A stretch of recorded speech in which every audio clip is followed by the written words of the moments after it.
Praise the Lord. இன்றைய நாளுக்குரிய வேத வசனம் ஏசாயா 60வது அதிகாரம் 2வது வசனம். இதோ இருள் பூமியையும் காருள் ஜனங்களையும் மூடும், ஆனாலும் உன்மேல் கர்த்தர் உதிப்பார், அவருடைய மகிமை உன்மேல் காணப்படும். இந்த கர்த்தருடைய மகிமை நம்மேல் காணப்பட வேண்டுமானால் அன்புக்குரியவர்களே, நாம் இன்றைக்கு கர்த்தருக்காய் எழும்பி பிரகாசிக்க வேண்டும். நாம் எழும்பி பிரகாசிக்கும் போது அவர் நமக்கு வெளிச்சமாய் மாறுகிறார். அவர் வெளிச்சம் ஆகும்போது இருள் இந்த தேசத்தை விட்டு இல்லையென்றால் நம்முடைய வாழ்க்கையை விட்டு விலக ஆரம்பிக்கிறது. எப்படியா ஒரு விடியல் காலம் விடியும் போது, அந்த சூரியன் வரும்போது இந்த உலகத்தில் இரவு மாறி பகல் வருகிறதோ, அதுபோல நீதியின் சூரியனாகிய கர்த்தர் நம்மிடத்தில் வெளிப்படும் போது, இல்லையென்றால் நீதியின் சூரியன் உதிக்கும் போது எந்த ஒரு பகலின் வெளிச்சமோ எந்த ஒரு சந்திரனுடைய வெளிச்சமோ தேவையில்லை.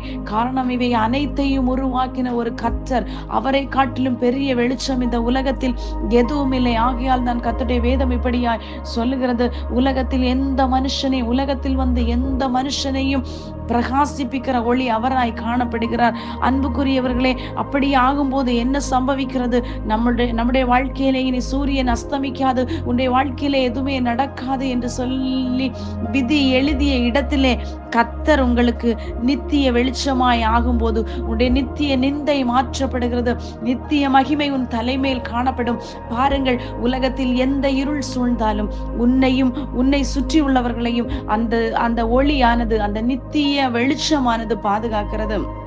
அவருடைய மகிமையை நாம் சுமக்கிறவர்களாய் காணப்படுகிறோம். அந்த மகிமையை சுமக்கும் போது நம்முடைய துக்க நாட்கள் மாற்றப்படுகிறது. ஆகையால் ஒரு தாய் தன் கருவை பெற்றெடுக்கும் போது அந்த வேதனைகள் மாறி அவள் துக்கமான நாட்களை நினையாதிருக்கிறாள். காரணம், அங்கே தன்னுடைய கர்த்தர் கொடுத்த அந்த ஈவை அவள் பெற்றுக்கொள்ளும் போது எவ்வளவு சந்தோஷப்படுகிறார்களோ, நீங்களும் நானும் கர்த்தருக்காய் நாம் செயல்படும் போது, எழும்பி பிரகாசிக்க தொடங்கும் போது அதே சந்தோஷத்தை கர்த்தர் அனுபவிக்கிறார். அந்த சந்தோஷத்துக்குள் நாமும் பிரவேசிக்க வேண்டும். அவருடைய மகிமையை சுமக்கிறவர்களாய் மாற வேண்டுமானால் எழும்பி பிரகாசிக்க வேண்டும்.